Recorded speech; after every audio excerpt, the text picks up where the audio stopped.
I was definitely blown away by this girl. She actually pursued me. I was scared to approach her. So when we met, and she showed interest, it was, yeah.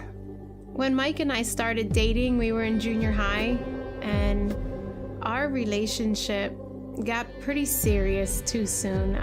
I would say that our relationship looked more like a marriage than a dating relationship. Our relationship ended at the end of 9th grade, and I was just devastated.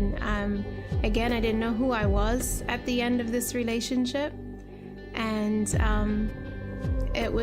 I had spent 2 years of my life, and now it was over.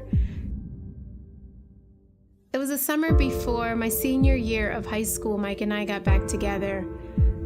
I was already a mom at this point. I had a little 8-month-old baby. He was the last person in the world I would have thought I would be dating again. I was going to move on. If someone asked me on a date, I was going to go if he wasn't willing to take our relationship to the next level. So he sold his car and bought me a ring and asked me to marry him. My expectations going into marriage were pretty much like 5 things that I was looking to get out of it for a benefit. Hot meals, and honor and respect, definitely. A submissive wife, it's hard to come by. An obedient son, and sex. My expectations going into marriage, I think I thought I was going to marry this man who was going to complete me in every way. I felt like he would just know everything. He could fix everything. He was going to make me happy. He was going to lead our family spiritually. He was going to read the Bible and pray. And yeah, none of that happened.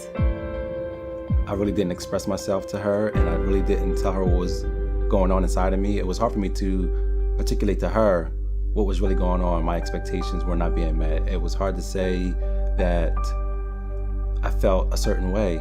And so I'm like keeping that all in, and her needs not being met, it plummeted. Clearly God brought us together, and he would just make it. Our relationship was going to be perfect because it was a match made in heaven, and we were not going to have problems or argue or disagree. And if we did, we would just pray about those things and everything would be just fine.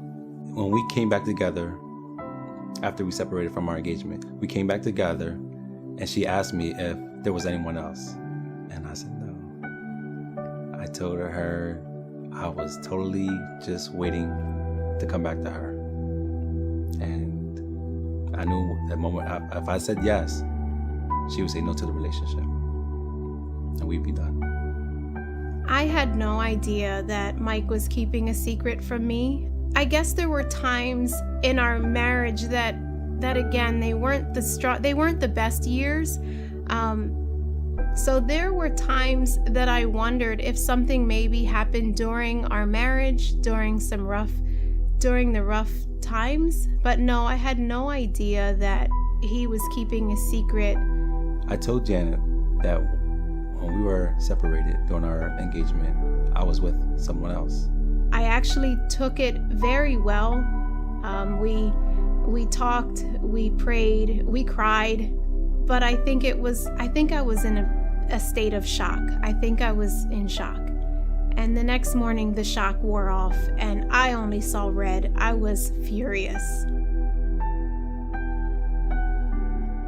I did not want to crush this girl. I did not want to tell her things that I knew would just crush her. That is not what I wanted to do. I wanted to love her. I wanted her to admire me. I wanted to be her hero. Janet came and approached me asking, what do you think about marriage ministry? Now, I just got done confessing to this girl about, a relationship that I was involved with. So how could she be ready? How could we be ready to get, to minister to other couples when we're, she's still healing, and I don't really think that we're strong enough to do so. But she came and asked, if I would consider praying about it. No, didn't want to do that. I didn't want her to pray. I didn't want her to ask anybody. I didn't want her to pray because I knew that the moment she prays, things happen. We are certainly not perfect. Our marriage is not perfect. We have our ups and downs, but I would say I love him more now than I did before we were married. And I look forward to the next 25 years with him.